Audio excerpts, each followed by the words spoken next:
The night Della Covington ran from her father's house, she carried nothing but a carpet bag, a locket that had belonged to her dead mother, and a desperate hope that God, if he was watching at all, would forgive her for what she was about to do. It was the autumn of 1878, in the small town of Cedar Hollow, Kansas, where the Reverend Josiah Covington preached fire and brimstone every Sunday to a congregation that trembled beneath his voice and feared him more than they loved the Lord he claimed to serve. Della was 22 years old, the only child of a widower whose grief had long ago curdled into something harder and colder than sorrow. She had spent her whole life trying to be the daughter he wanted, quiet and obedient, her hair always pinned just so, her hands folded in her lap during his sermons while her heart screamed for a life beyond the four walls of the parsonage. The night before she fled, her father had told her she was to marry Thaddeus Grimm, a widower twice her age who owned the mercantile and half the mortgages in town. Grimm had cold eyes and colder hands, and when he looked at Della, she felt like livestock being appraised at auction. Her father had already accepted a bride price disguised as a donation to the church building fund. The wedding was set for the following Saturday. "You will do as I say," her father had told her, his voice low and terrible in the lamplight of his study. "You are my daughter, and you will honor me, or you will find yourself with nothing at all." Della had nodded, said yes, sir, and gone to bed. But that night, long after the house had gone silent, she packed her bag, climbed out the window of her small room, and walked 3 miles in the dark to the stagecoach depot in the next town over, praying the whole way that no one would recognize her. She had enough money for a ticket to Abilene, saved penny by penny from selling eggs at the market without her father's knowledge. It was not much of a plan. She did not know a soul in Abilene, had no family there, no prospects, nothing but the clothes on her back and a fierce, trembling determination not to spend the rest of her life as Thaddeus Grimm's property. The stagecoach left before dawn, rattling over rutted roads through the flat Kansas prairie, and Della sat pressed against the window, watching Cedar Hollow disappear behind her, feeling both terrified and more free than she had ever felt in her life. She did not know, as the coach rumbled westward, that her father had already discovered her empty bed, and that within hours he would be offering a reward for information leading to her return, describing her to anyone who would listen as a wayward girl who had stolen from the church coffers. A lie he told so easily it made Della's skin crawl even to imagine it, though she would not learn of the lie until much later. She did not know, either, that the man who would change the entire course of her life was, at that very moment, riding into the same small way station where her coach would stop to change horses, a man named Jacob Brooks, who carried a revolver on his hip and a weight on his conscience that he had been trying to outrun for 3 long years. The way station at Willow Creek was little more than a cluster of buildings around a well and a corral, a place where stagecoaches stopped to rest the horses and travelers could get a plate of beans and a cup of coffee before continuing on their way. Della stepped down from the coach on stiff legs, grateful for the chance to stretch, and it was there, standing near the corral fence with a tin cup of coffee in his hand, that she first saw Jacob Brooks. He was not what she expected a gunslinger to look like, not that she had ever expected to encounter one at all. He was tall, broad through the shoulders, with sun-browned skin and dark hair that curled slightly beneath the brim of his hat. But it was his eyes that struck her most, a deep gray-blue, quiet and watchful, the kind of eyes that seemed to have seen more sorrow than a man his age should have to carry. He could not have been more than 30, yet there was something old in the way he held himself, careful and still, like a man who had learned the hard way that sudden movements could cost lives. He noticed her staring and touched the brim of his hat in a small, polite gesture, then looked away, as though he did not wish to intrude on her thoughts. Della felt her cheeks warm and turned quickly toward the station house, embarrassed at having been caught. Inside, she ordered a plate of beans and biscuits from the station keeper's wife, a stout, kind-faced woman named Mrs. Higgins, and sat at a rough wooden table near the window. She had barely taken 3 bites when the door opened and 2 men walked in, rough-looking sorts with dust-caked boots and eyes that swept the room like they were looking for something to take. One of them, a barrel-chested man with a scar across his cheek, spotted Della sitting alone and grinned in a way that made her stomach turn.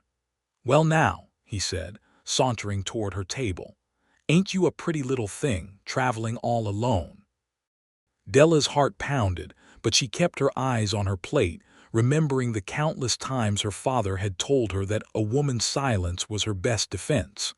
"I am not traveling alone," she said, though her voice trembled. "My husband is just outside."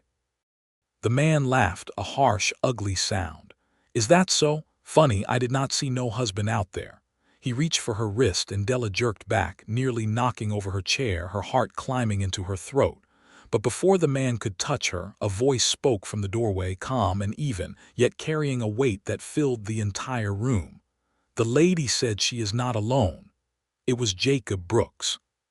He stood in the doorway with his thumb hooked casually near his belt, close to the revolver at his hip, though he had not drawn it.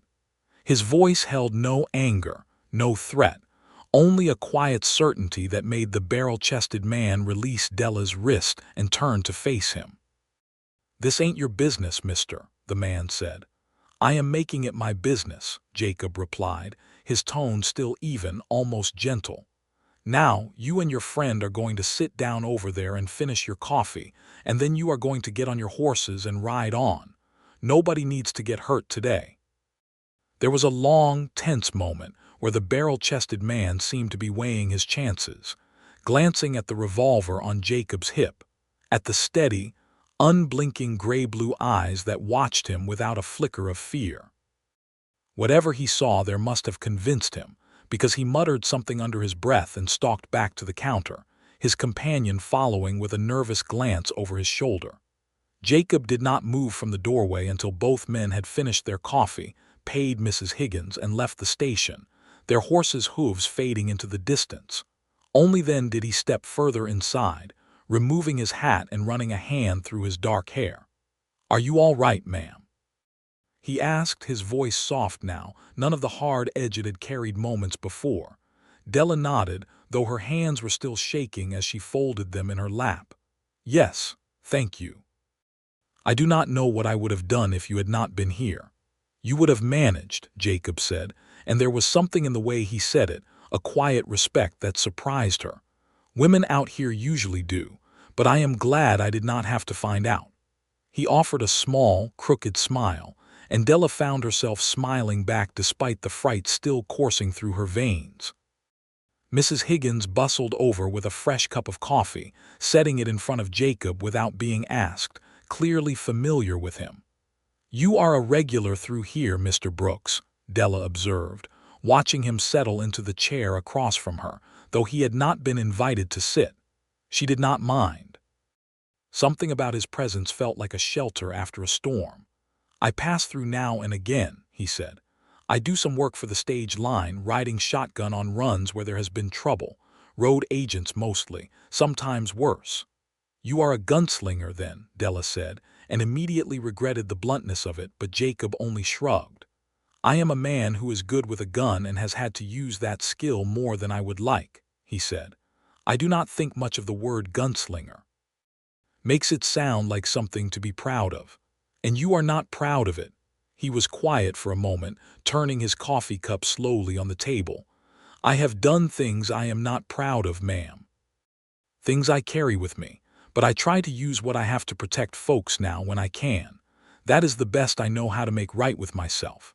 There was a depth of sorrow in his words that Della recognized, having spent her whole life around a man who wore his righteousness like armor while hiding a cruel heart beneath it.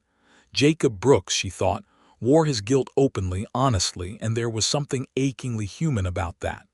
"My name is Della," she said. "Della Covington." "Jacob Brooks," he replied, though Mrs. Higgins had already given his name away. "Pleasure to meet you, Miss Covington. Where are you headed, if you do not mind my asking?" "Abilene," Della said. "I have not decided beyond that. Something in her tone must have given away more than she intended, because Jacob studied her for a long moment, his gray-blue eyes searching her face with a gentleness that made her want to weep. "You are running from something," he said. It was not a question. Della's throat tightened, and she looked down at her half-finished plate of beans. "I am running from someone I was meant to marry. A man I do not love, chosen by my father, who cares more for the money the marriage would bring than for my happiness." "Your father is not a kind man, then." "My father is a reverend," Della said, and there was a bitterness in the word that surprised even her. "He preaches love and mercy to his congregation every Sunday and shows neither to his own daughter." Jacob nodded slowly, as though this did not surprise him in the least. "I have known men like that. Wearing God like a coat they can take off when it suits them." He paused, then added, "I am sorry, Miss Covington. That is a hard thing, to be sold off by your own father." The kindness in his voice undid something in Della that she had been holding tightly closed for years. She had to blink back tears, and Jacob, seeming to sense her struggle, said nothing more, only sat with her in companionable silence while she finished her coffee. When the stagecoach was ready to depart again, Jacob walked her to the door of the coach, his hand hovering near her elbow but not quite touching, a gesture of protection without presumption. "I am riding shotgun on this run as far as Ellsworth," he said. "If you have any more trouble, you holler and I will be there." "Thank you, Mr. Brooks," Della said, and meant it with her whole heart. The coach rattled onward, and though Della could not see him, she knew Jacob Brooks was riding on top, rifle across his knees, watching the horizon for danger, and something about that knowledge settled her nerves in a way nothing had since she had climbed out of her bedroom window the night before. The journey to Ellsworth took the better part of 2 days, with a stop overnight at another way station where Della slept fitfully in a small room she shared with 2 other female passengers, an older widow named Mrs. Prout, and a young mother traveling with an infant. She dreamed of her father's angry face, of Thaddeus Grimm's cold hands, and woke before dawn with her heart pounding, grateful beyond measure to find, when she stepped outside for air, that Jacob Brooks was already awake, sitting near the fire with his rifle across his lap, keeping watch. "You could not sleep either," he observed, not looking up from the flames.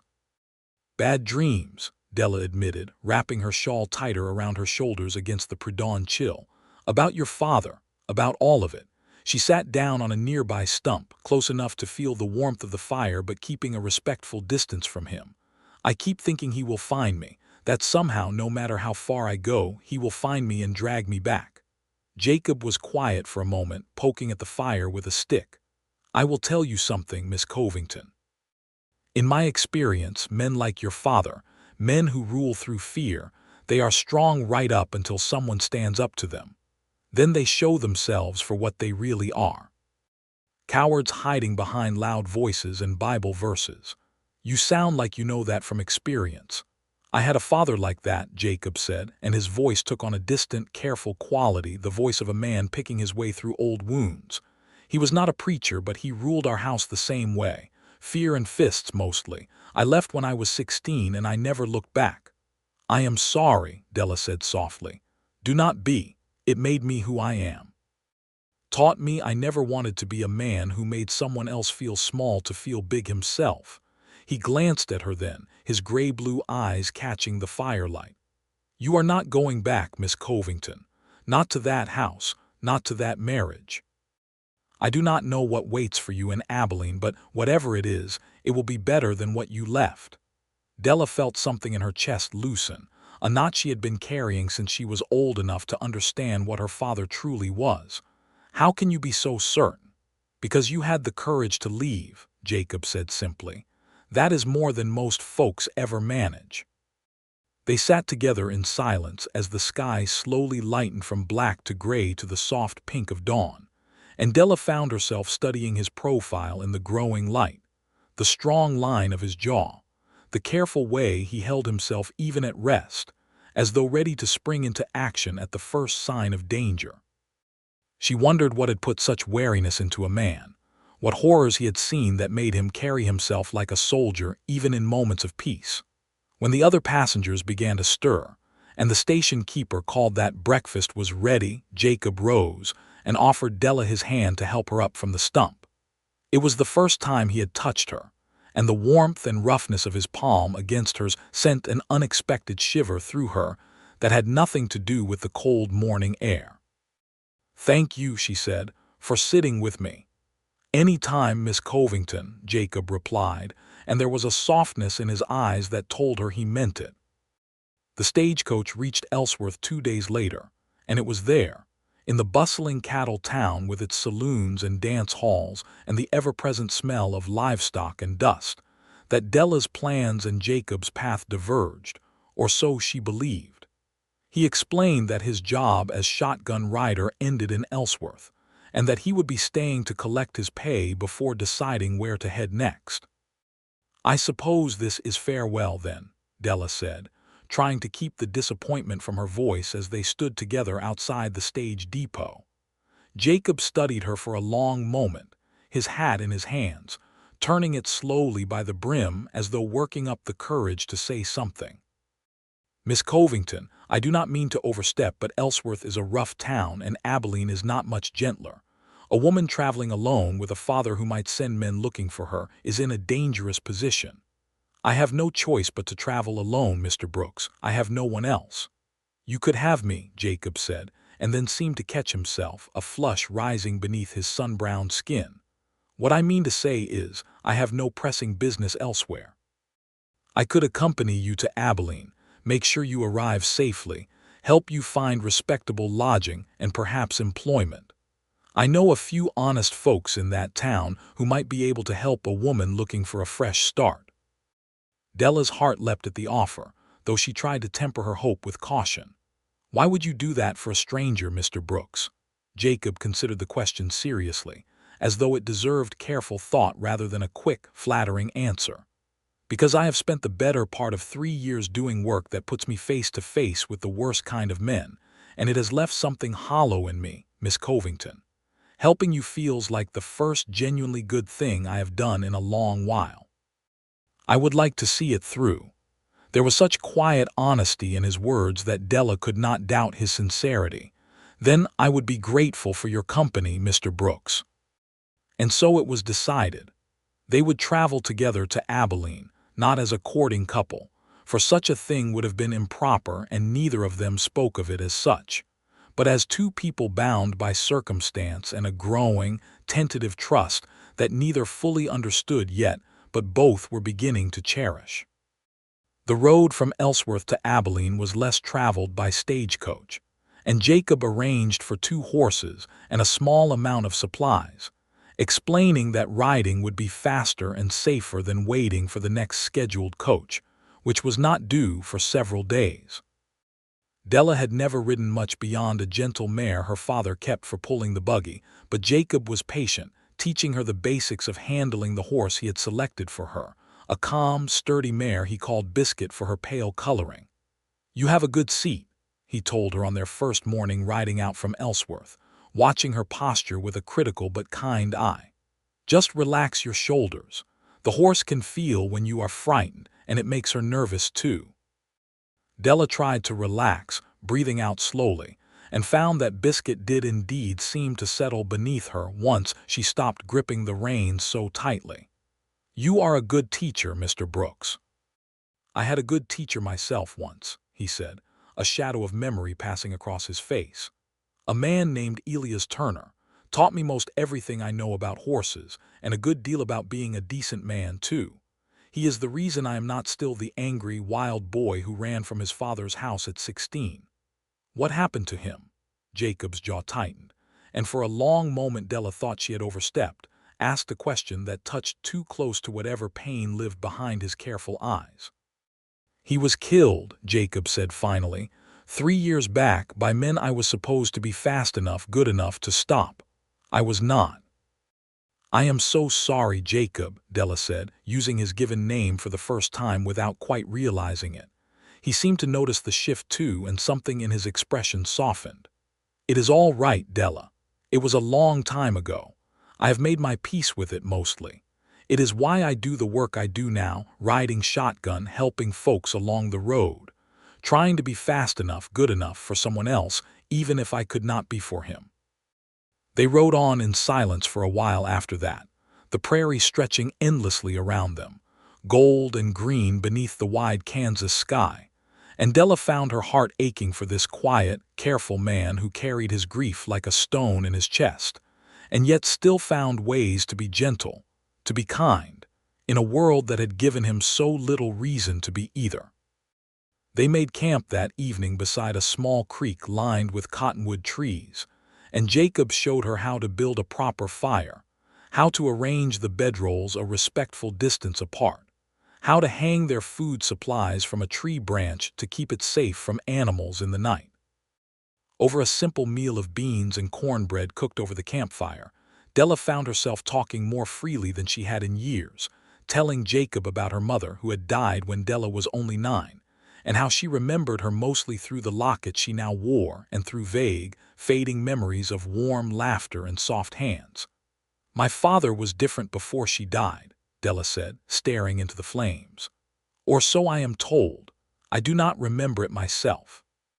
But Mrs. Higgins, the station keeper's wife back in Willow Creek, she knew my family years ago, before we moved to Cedar Hollow. She once told me my father used to laugh, used to sing in church instead of just preaching hellfire. Something in him broke when my mother passed, and he built walls out of scripture and anger, and I have lived inside those walls my whole life. Grief can turn a man cruel, Jacob said, if he lets it. I have seen it happen. But that does not excuse what he has done to you, Della. Grief is no reason to sell your own daughter to a man old enough to be her father just to line his church coffers. No, Della agreed softly. It is not. They sat in silence for a while, the fire crackling between them, the sound of the creek and the night insects filling the space where words might otherwise have gone. Della found herself watching Jacob's face in the firelight, the strong lines of it softened by the warm glow, and she wondered what it might be like to know this man not as a stranger offering protection on the road, but as something more. She quickly pushed the thought away, ashamed of herself for entertaining such fancies when she had fled one dangerous entanglement only days before.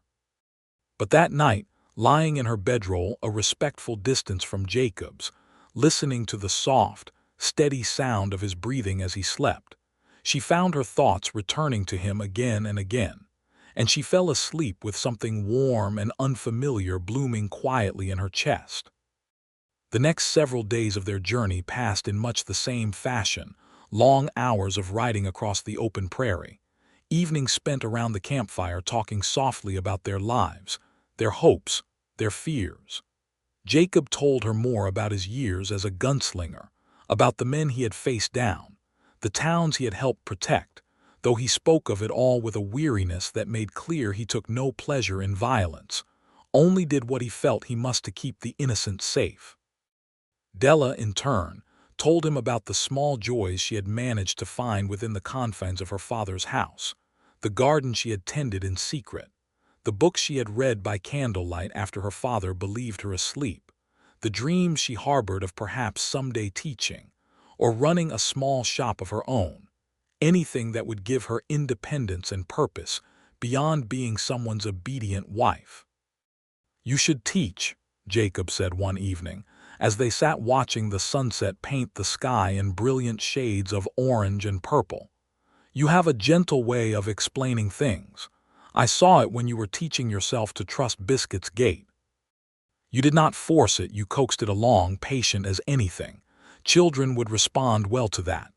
You think so?" "I know so," Jacob said, and the certainty in his voice warmed her more than the fire beside them. It was on the 5th night of their journey, camped within a day's ride of Abilene, that everything between them shifted, quietly but irrevocably. They had finished their meal, and Della, feeling bold, had asked Jacob to tell her about his family, about the mother he had left behind when he fled his father's house at 16. "She died 2 years after I left," Jacob said, his voice tight with old grief.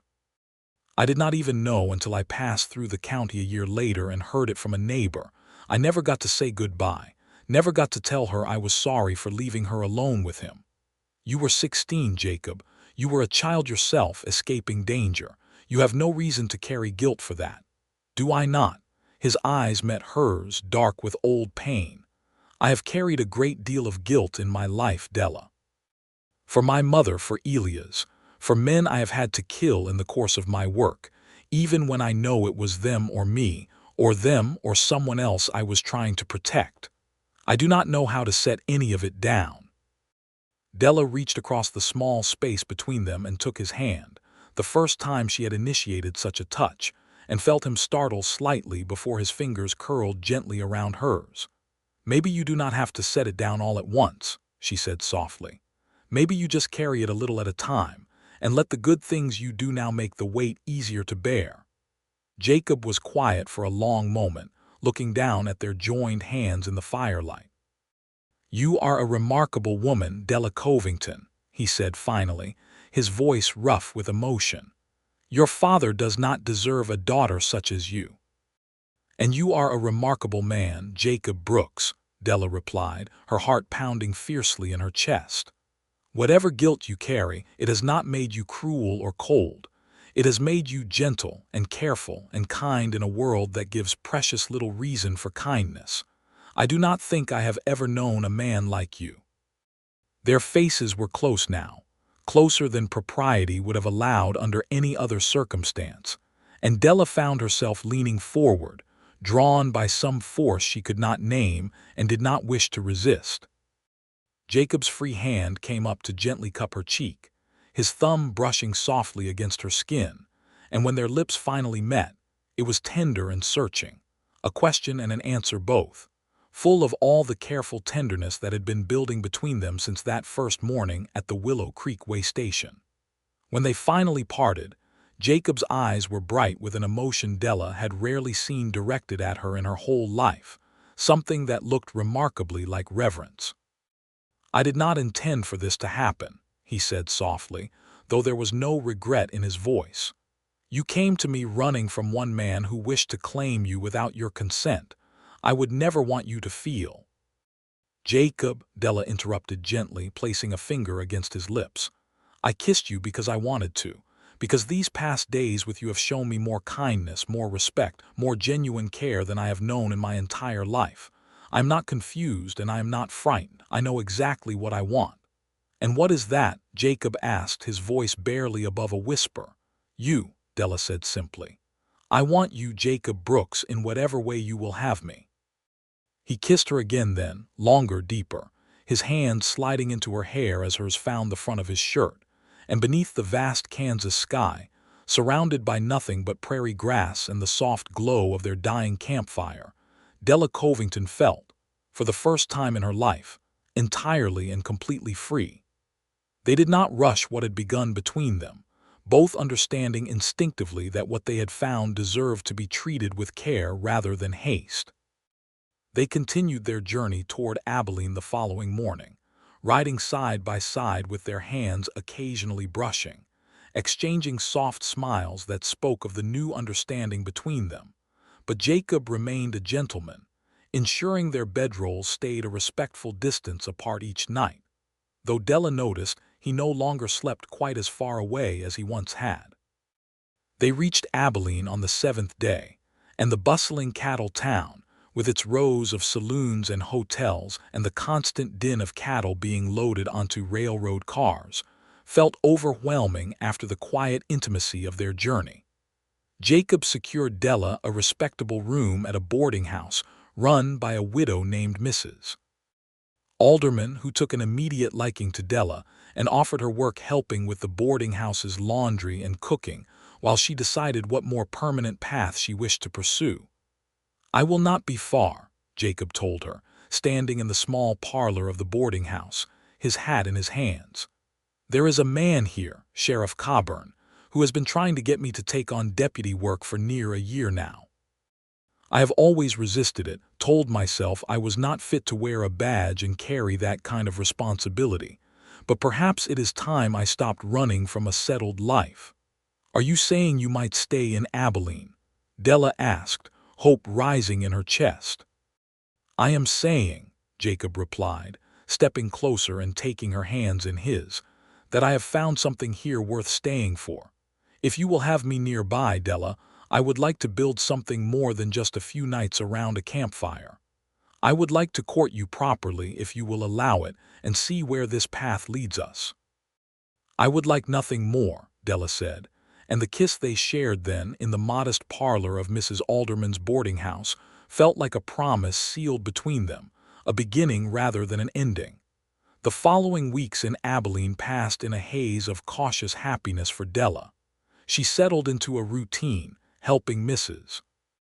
Alderman with the boarding house duties during the day, and in the evenings Jacob would call on her, taking her for walks along the town's dusty streets, or sitting with her on the boarding house porch swing, talking softly about their days, their hopes, the future they were slowly, carefully beginning to imagine together. Jacob had indeed taken on deputy work under Sheriff Coburn, a decision that filled him with a mixture of pride and lingering anxiety, worried as he was that the responsibility might once again cost him someone he cared for, as it had cost him Elias Turner 3 years before. But he threw himself into the work with the same quiet dedication he brought to everything, earning the respect of the townsfolk and the sheriff alike within his first month on the job. Della, for her part, began making inquiries about teaching positions, and found that the small schoolhouse on the edge of town was in need of an assistant teacher, as the current schoolmistress, an aging woman named Miss Pearson, was struggling to manage the growing number of students on her own.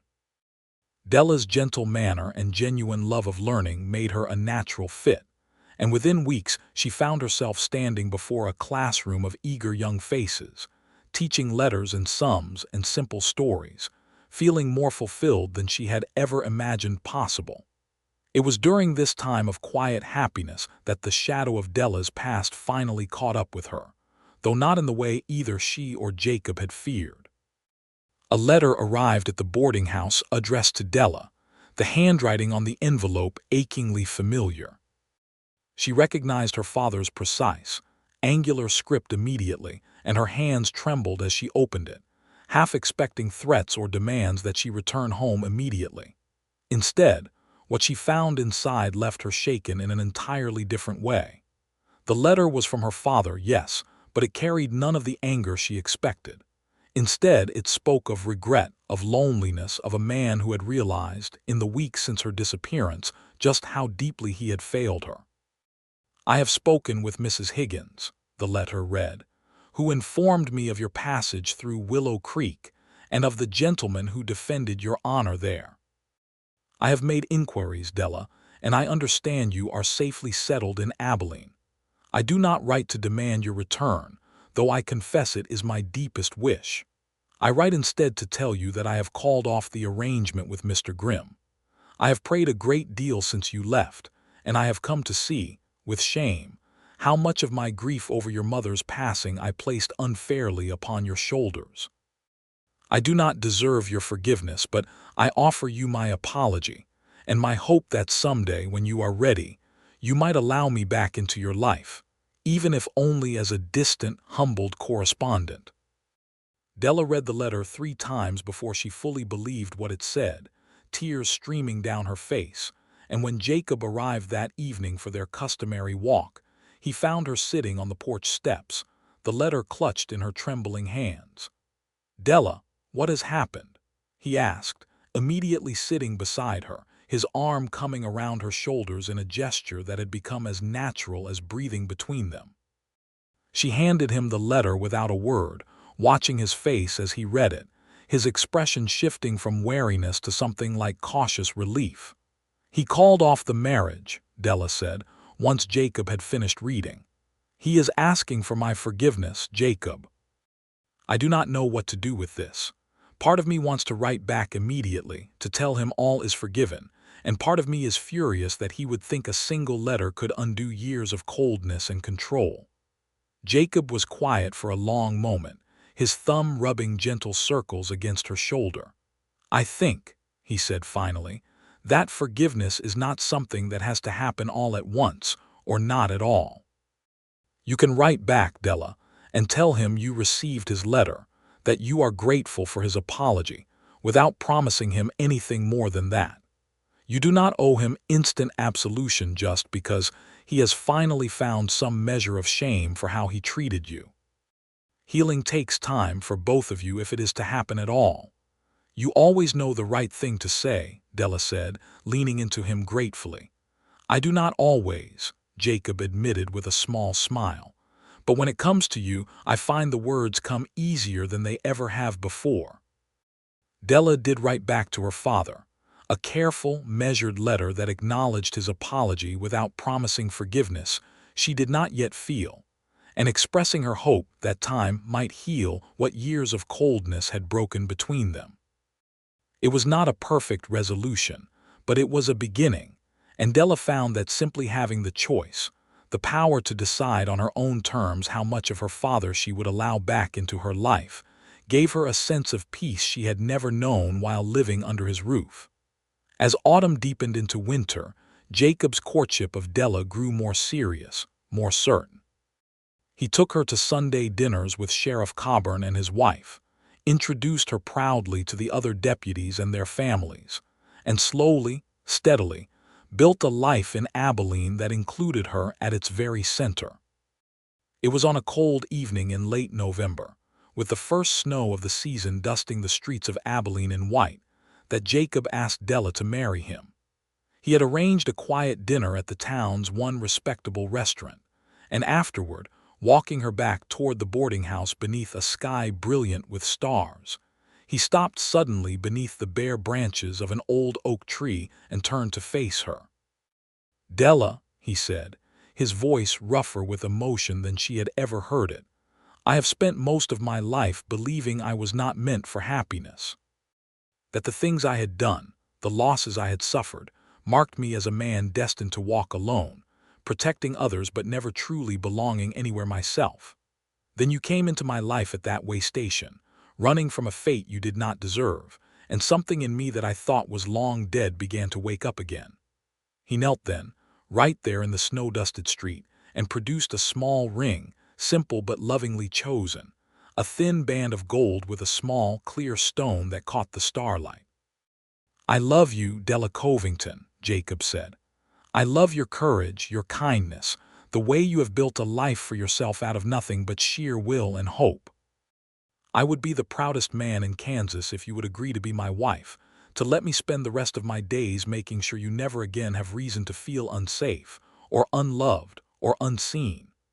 Della's tears fell freely now, warm against the cold night air, and she sank down beside him, cupping his face in her hands. Yes, she said, laughing and crying at once.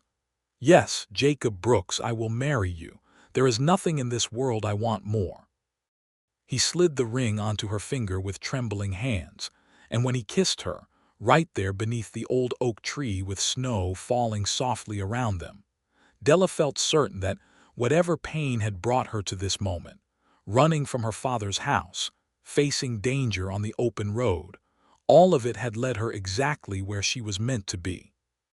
They were married 3 weeks later, in a small ceremony at the Abilene church, officiated not by Della's father, though he had written again expressing his hope of one day being invited to witness his daughter's happiness, but by the town's own kindly minister, Reverend Whitfield, a man whose gentle sermons and genuine warmth stood in stark contrast to everything Della had known growing up.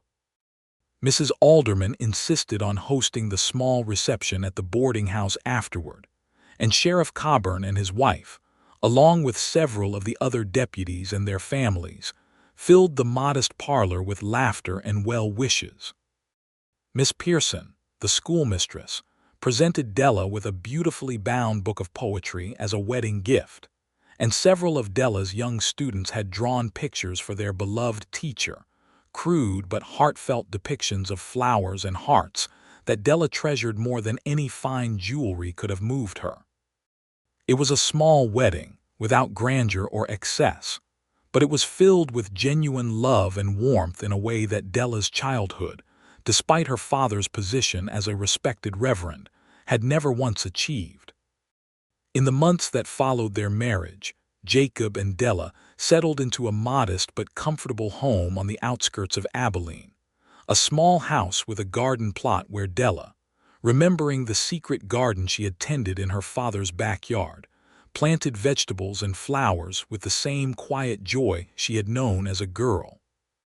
Jacob continued his work as a deputy, though he made a point of always returning home for supper unless duty absolutely prevented it, understanding now, with a family of his own to consider, that the reckless disregard for his own safety that had characterized his younger years as a gunslinger was a luxury he could no longer afford. It was not to say that danger entirely disappeared from their lives. Abilene, for all its growing respectability, remained a rough cattle town, and there were nights when Jacob came home with bruises from breaking up brawls between drunken cowhands, or once, memorably, a graze along his forearm from a confrontation with a group of cattle rustlers that had turned violent before Sheriff Coburn's men could bring the situation under control. Della remembered that particular night with vivid clarity, the fear that had gripped her heart when one of the other deputies came to the house to tell her Jacob had been wounded, though not seriously, and was being tended to at the doctor's office. She had run the entire way, her skirts hiked up in a manner that would have scandalized her father, and burst into the doctor's small examination room to find Jacob sitting on the edge of the table, his shirt off, a bandage being wrapped around his upper arm by the town doctor. "Jacob!" she had cried, rushing to his side, her hands fluttering anxiously over him as though checking for further injuries she might have missed. "I am all right, Della," he had reassured her, catching her hands in his uninjured one and holding them still. "It is just a scratch. The rustlers are in custody and nobody was killed. I am fine, truly." But the fear had lingered in Della's chest for days afterward, and that night, once they were home and Jacob was settled comfortably in their bed, she had curled against his good side and confessed the depth of her terror. "I do not know what I would do if something happened to you," she whispered against his chest. "I have only just found this happiness, Jacob. I could not bear to lose it so soon." Jacob had pressed a kiss to the top of her head, his arms tightening around her. "I promise you, Della, I will be as careful as I know how to be. I have someone to come home to now, someone who needs me whole and healthy. That is a stronger reason to be cautious than any I have ever had before." It was a promise he took seriously, and in the years that followed, Jacob became known throughout Abilene not for reckless gunslinging bravado, but for his steady, careful approach to keeping the peace, often talking down potential conflicts before they could escalate into violence, using words and patience rather than his revolver whenever possible. The townsfolk came to respect him deeply, not merely as a man skilled with a gun, but as a man of genuine wisdom and restraint, qualities that had been sorely needed in the often chaotic environment of a booming cattle town. Nearly a year after their wedding, Della discovered she was expecting their first child, a discovery that filled the small house on the edge of Abilene with a new kind of joyful anticipation. Jacob, who had faced down armed outlaws without flinching, found himself nervous and fumbling in an entirely new way as he prepared for fatherhood, reading every piece of advice Mrs. Alderman and the doctor's wife were willing to offer, and spending his evenings carefully building a cradle in their small barn, sanding each piece of wood until it was smooth enough to satisfy his exacting standards. "You do not need to make it perfect, Jacob," Della told him one evening, watching him examine the cradle for the dozenth time by lamplight, searching for any rough edge he might have missed. "Our child will love it regardless." "I know," Jacob said, though he continued his careful inspection nonetheless. "I just want everything to be right for this baby, Della. I did not have much that was right in my own childhood. I want to give our child everything I never had." Della came to stand beside him, resting her head against his shoulder as she looked at the cradle he had built with such loving care. "You already are, Jacob. You are giving our child a father who is present, who is gentle, who would move heaven and earth to protect and provide for his family. That is more than either of us ever had growing up. That is everything. Their first child, a son they named Elias in honor of the mentor Jacob had lost, was born on a warm spring morning in 1880, with Mrs. Alderman and the doctor's wife assisting, while Jacob paced anxiously in the front room until he was finally allowed in to see his wife and newborn son. The sight of Jacob Brooks, the steady, careful gunslinger turned deputy, weeping openly as he held his infant son for the first time, was one that Della would treasure for the rest of her life. "He is perfect," Jacob whispered, his voice thick with emotion as he gently touched his son's tiny fingers. "Absolutely perfect, Della. He has your eyes," Della observed softly, watching the way baby Elias blinked up at his father, his eyes already showing hints of the same gray-blue that had first captured Della's attention at that way station in Willow Creek nearly 2 years before. Word of Della and Jacob's happiness eventually reached even Cedar Hollow, and several months after Elias' birth, Della received another letter from her father, this one containing not just words of continued apology, but a small, carefully wrapped gift for his new grandson, a simple silver rattle that had once belonged to Della's own mother. "I understand I have no right to ask for a place in this child's life," the letter read, "given how thoroughly I failed as a father to his mother. But I could not bear the thought of this small piece of his grandmother's memory going unused, gathering dust in a drawer, when it might instead bring joy to a new generation. I hope in time, perhaps, you might allow me the chance to know my grandson, even in some small way. I remain, as ever, deeply sorry for the pain I caused you, and profoundly grateful from what I have heard through Mrs. Higgins's correspondence, that you found safety and happiness with a good man." Della had cried reading that letter, not entirely from sorrow, and had shown it to Jacob that evening after Elias had been put down for the night. "What do you think I should do?" she asked him, as she so often did when facing decisions about her complicated relationship with her father. Jacob considered the question carefully, as was his way. "I think," he said finally, "that your father is trying in his own limited way to become a better man. That does not erase what he did, Della, and you are under no obligation to forgive him entirely, or to allow him back into your life if you are not ready. But if a small part of you wishes to give him a chance to know his grandson, I would support that decision, provided he understands clearly that any relationship going forward is entirely dependent on his continued good behavior and genuine respect for you and our family." In the end, Della decided to write back to her father, inviting him, cautiously, to visit Abilene the following spring, a full year after Elias' birth, to meet his grandson properly, though she made clear in her letter that any relationship between them would need to be built slowly, on a foundation of trust that he had yet to fully earn.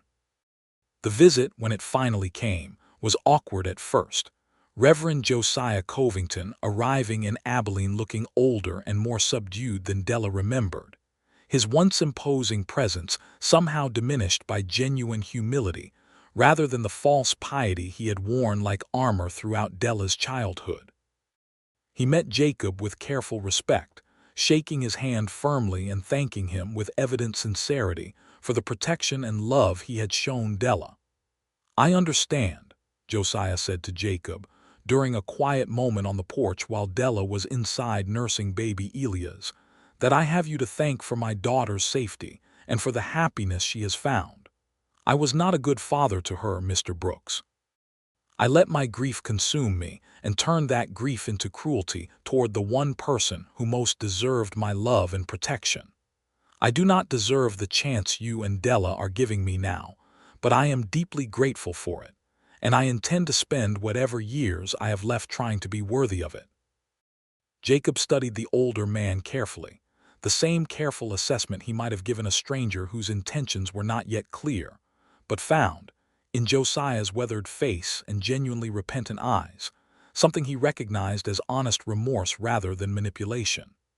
"Reverend Covington," Jacob said slowly, I will tell you plainly that if you ever cause Della pain again, in any way, I will not hesitate to remove you from our lives permanently, regardless of blood relation. But I also believe that people can change, given enough time and genuine will to do so.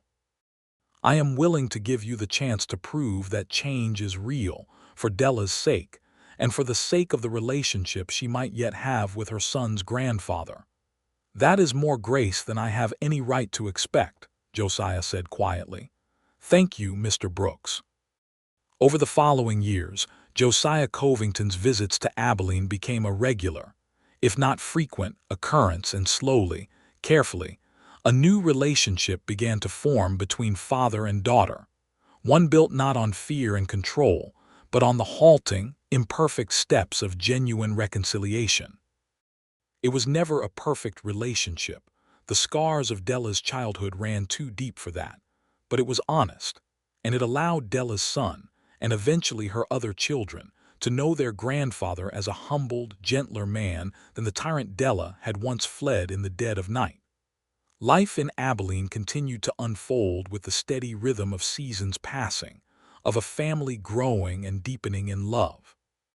2 years after Elias' birth, Della gave birth to a daughter, whom they named Mary, after Della's own mother, and 3 years after that, a second son, whom they named Thomas, after Jacob's own father, not out of any affection for the man who had driven Jacob from his childhood home, but as Jacob explained to Della, as a way of reclaiming the name from the cruelty it had once represented, giving it new meaning through a child who would grow up knowing only kindness and love. Jacob eventually left his position as deputy to become the town's sheriff, following Sheriff Coburn's retirement, a role he filled with the same careful wisdom and restraint that had characterized his years as a deputy. Under his leadership, Abilene grew steadily more peaceful, the wild excesses of its earlier cattle town days gradually giving way to a more settled, family-oriented community.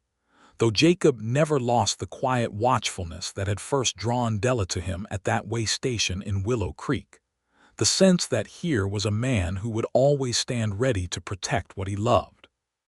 Della, for her part, eventually became the head schoolmistress when Miss Pearson finally retired, a position she held with evident joy for many years, watching generation after generation of Abilene's children learn their letters and numbers under her patient, gentle guidance.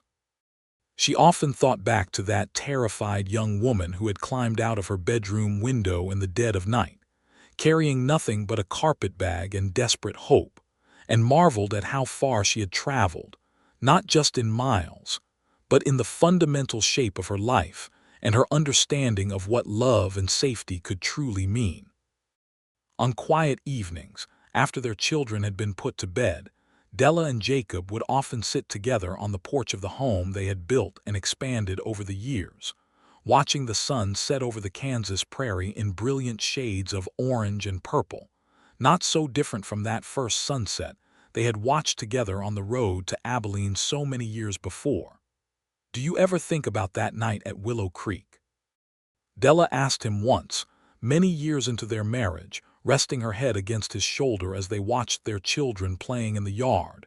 Elias, now a strapping young man of 16, helping his younger siblings with a game of tag while the fireflies began to emerge in the gathering dusk. "Every day," Jacob admitted, pressing a kiss to the top of her head. "I think about how close I came to simply passing through, never knowing what waited for me if I had just kept my head down and minded my own business as those 2 ruffians tried to bother you." "I am glad you did not," Della said softly. "So am I," Jacob replied. "So very glad, Della. You saved me as much as I ever saved you, you know. I was a hollow man before you came into my life, going through the motions of protecting others while feeling nothing for myself but guilt and grief. You gave me a reason to want more than just survival. You gave me a home, a family, a purpose beyond simply being fast enough with a gun to keep other people's tragedies from happening. I do not know who I would have become without you." Della lifted her head to look at him, this man who had once stood so quiet and watchful in a way station doorway, who had offered his protection to a frightened stranger without asking for anything in return, and who had, over the years, become not just her husband but her truest friend, her partner in every sense of the word. "We saved each other," she said simply, and Jacob nodded, understanding the truth of it completely. They sat together in comfortable silence as the stars began to emerge overhead, the same wide Kansas sky that had witnessed their first tentative kiss so many years before, now witnessing instead the deep, settled contentment of two people who had built a life together out of courage and kindness, out of a refusal to let past pain define their future, out of a love that had grown slowly, carefully, but with unshakable strength. From a chance meeting at a dusty way station into a lifetime of shared devotion. Their children grew, in time, to lead their own lives, Elia's eventually taking over management of the family's small ranch on the outskirts of town, Mary training as a teacher under her mother's guidance before marrying a kind young rancher and starting her own family nearby, and Thomas, restless and adventurous like his father had once been, eventually joining the railroad as it continued its expansion westward, though he always returned home for holidays, filling the house with stories of far-off places and the changing landscape of a West that was, slowly but surely, becoming more settled and civilized with each passing year. Josiah Covington lived to see all three of his grandchildren grow into adulthood, his relationship with Della never quite erasing the pain of her childhood, but evolving over the decades into something Della could genuinely call love, tempered by the hard-won wisdom of forgiveness that does not forget, but chooses, again and again, to move forward rather than remain trapped in old wounds. He passed peacefully in his sleep at the age of 78, with Della at his bedside, holding his hand, having long since made her peace with the complicated, imperfect man who had been her father. Jacob Brooks served as sheriff of Abilene for over 20 years, eventually handing the role to a younger deputy he had trained himself, a young man who had learned, under Jacob's careful mentorship, the same lessons of restraint and wisdom that had once been passed down to Jacob by his own lost mentor, Elias Turner. In his retirement, Jacob spent his days working alongside his son Elias on the family ranch, teaching his grandchildren to ride and rope with the same patient care he had once shown Della on that first morning outside Ellsworth, and spending long, peaceful evenings on the porch with Della, watching the sun set over land that had become, over the decades, truly and completely home.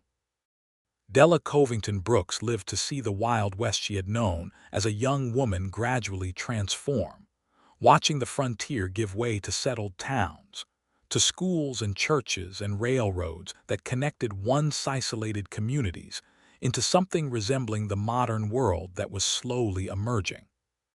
But through all of that change, one thing remained constant: the deep, abiding love she shared with Jacob Brooks, a love that had begun with a moment of quiet kindness at a dusty way station, and had grown, over decades of shared joys and sorrows, shared triumphs and challenges, into the truest, deepest happiness either of them had ever known. They grew old together, Della and Jacob, watching their children have children of their own, celebrating anniversaries with the same quiet joy that had characterized their wedding day so many years before.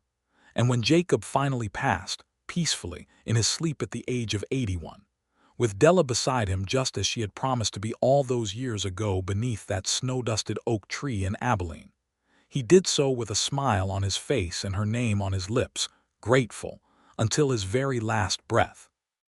For the runaway Reverend's daughter who had found grace in his quiet kindness, and who had, in turn, given him a lifetime of love he had never dared to believe himself worthy of receiving.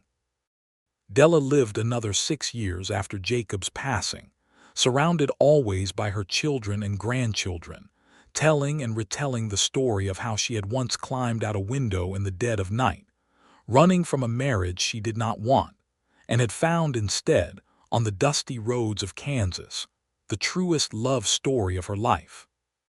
When she finally passed, She was laid to rest beside Jacob in the small cemetery outside Abilene, their headstones standing side by side beneath a wide Kansas sky, exactly as they had spent their entire lives together, side by side, protecting and cherishing one another, through every storm and every sunset until the very end. And so the story of Della Covington and Jacob Brooks became, in time, a piece of Abilene's own history, told and retold by their children and grandchildren for generations to come. A story of how a Reverend's runaway daughter had found grace and love and a home in the quiet kindness of a gunslinger who had been searching, without quite knowing it, for exactly the same things all along.